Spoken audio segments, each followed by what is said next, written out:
प्रभु जी कुछ सनातन धर्म के बारे में बताएं भगवान। आपने बहुत अच्छा प्रश्न किया है।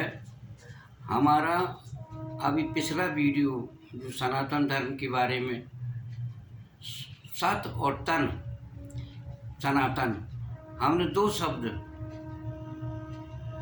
की व्याख्या की थी। दो शब्दों से एक बात बनी है सनातन।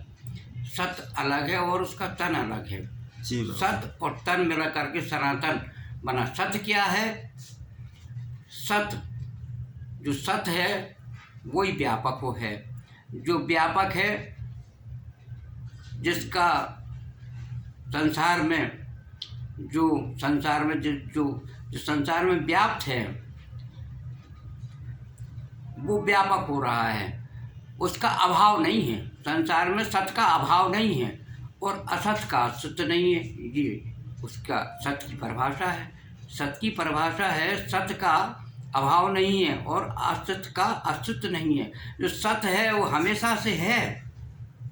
जो हमेशा से है वो सत है और उसका तन है प्रकाश।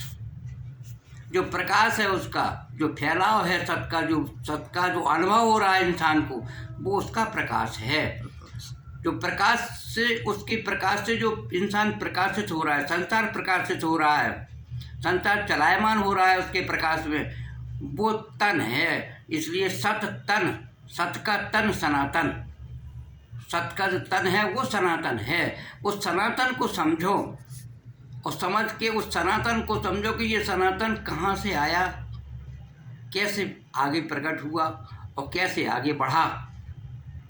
उस सनातन की जो व्यवस्था है वो हमने पिछले वीडियो में इसकी पूरी व्याख्या की थी और उसको हम पुनः रखेंगे। इस सनातन का पूरा जो है कि सनातन का जो आत्म तत्व है, आत्म दर्शन है, आत्मा है, वही परमात्मा है। जो परमात्मा है वो आत्मा है, वही सत्य है। लेकिन वो आई कहाँ से है? वो आत्मा आई कहाँ से है? जब ब्रह्म ज्ञान प्रकट होता है तो उसकी परिभाषा समझो कि आत्मा आई कहाँ से है।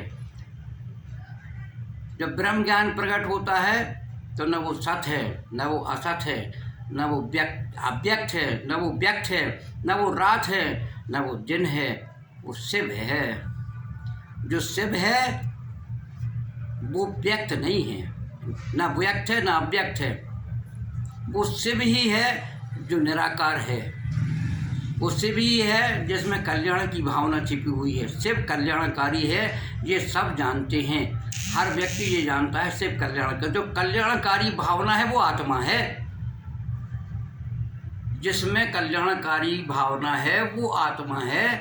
वो आत्मा जब प्रकट होती है तो वो अकेली होती है। जब अकेली है वही परब्रह्म है, वो निराकार ब्रह्म है। जब वो अकेला है वो निराकार ब्रह्म है और जब वो साकार होता है तो वो ईश्वर हो जाता है। जब वो ईश्वर हो जाता है तो उसमें इच्छा जागृत होती है कि मैं कौन या मैं एक से बहुत हो जाऊं। तो वो उसके साथ पराशक्ति और अपराशक्तियों के माध्यम से वो संसार की रचना करता है। संसार उत्पन्न होता है, उसकी उत्पत्ति है और जीव तक यात्रा होती है। जीव आत्मा तक की यात्रा ईश्वर के माध्यम से होती है। तो जब ईश्वर के माध्यम से जीव यात्रा तक होती है तो उसके सनातन के नियम बने हुए हैं। उन नियमों को जो आदमी समझता है वो सनातन है, वो सनातन धर्मी है। और जो सनातन धर्मी बन जाता है वो सनातन के नियमों को पालन करता है और नियमों के अनुसार अपनी जीवन की यात्रा परमात्मा तक करता है। उस सनातन के नियमों को मैं अगली बार आपके सामने रखूँगा। उन नियमों पर चल के जीव मात्र, मनुष्य मात्र अपने उन नियमों को पालन करते हुए अपनी जीवन की यात्रा परमात्मा तक ले जा सकता है और वो परमात्मा हो सकता है। ये मेरे अनुभव की बात है। मैंने वो यात्रा की है और मेरे पास में जो यात्रा कराने वाली बात है, मेरे पास में एक शक्ति आती है।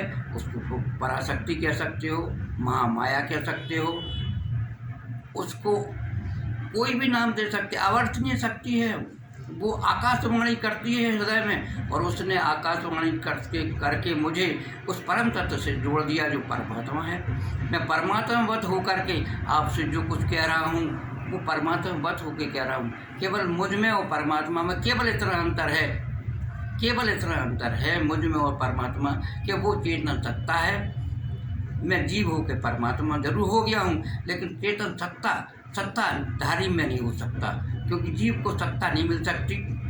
जीव परमात्मा हो सकता है लेकिन सत्ता प्राप्त नहीं हो सकता। तो शिव की है, चेतन तत्व की है, परम तत्व की है, परमात्मा की है। वो उसकी सत्ता है।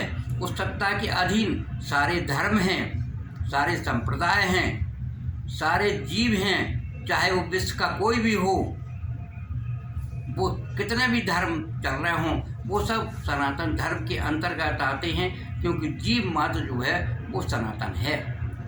जो सनातन है वो सारे जीव सनातन हैं, चाहे वो हिंदू हों, मुसलमान हों, सिख हों, ईसाई हों, कोई हों, वो सारे धर्म जो है वो सनातन धर्म के अंतर्गत हैं। ये व्याख्या पूरी तरह से संतुष्ट करने के लिए मैं अगला जो मेरा